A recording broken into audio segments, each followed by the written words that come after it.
كلنا اتفرجنا امبارح على حفل توزيع جوائز الافضل، جوائز دير جيتس، افضل لعيبه في الكره المصريه، افضل 11 لاعب. ولكن هنا المنطقيه بتغيب، ومش هكلمك بقى ان هو حفل كره ذهبيه بيدخل فيه بقى رودري بيكسب على حساب لعيبه تانية علشان لون البشره والعنصريه والديانه والاستثمار والشركات الراعيه والفلوس والقصص والحكايه. انت هنا دعايه للمنتج، دعايه للعيبه، حاجه معنويه، هي مسابقه مش رسميه، ولكن ما ينفعش يغيب عنها المنطقيه. طبيعي ان معظم لعيبه النادي الاهلي تاخد جوائز كتير علشان المحافل العالميه والارقام والبطولات والكلام ده كله، ولكن مش هكلمك على اللعيبه اللي تم تتويجها لان هي اتكرمت وخلاص. هكلمك على لاعب زي احمد سيد زيزو.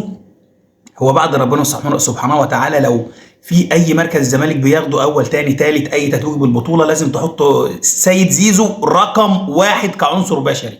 هو فين من ال 11 لاعب اللي انت كرمتهم؟ هكلمك على لاعب زي رامي ربيعه اللي بيلعب موسم غير طبيعي، موسم استثنائي، قالب فيه على كانافار ونيستا مالديني، اساسي في المنتخب وبيهدف، اساسي في الاهلي وجايب لك هدف دوري ابطال افريقيا، هدف يسوي بطوله، لاعب بيلعب افضل مواسمه. هو فين من ال 11 لاعب؟ محمود مرعي مدافع بيراميدز، هو فين من ال 11 لاعب الافضل وفين من قائمه المنتخب؟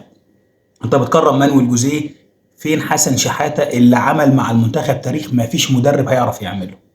لازم تكون منطقي في توزيع الجوائز، بس كل واحد حر في جوائزه يوزع اللي هو عايزه.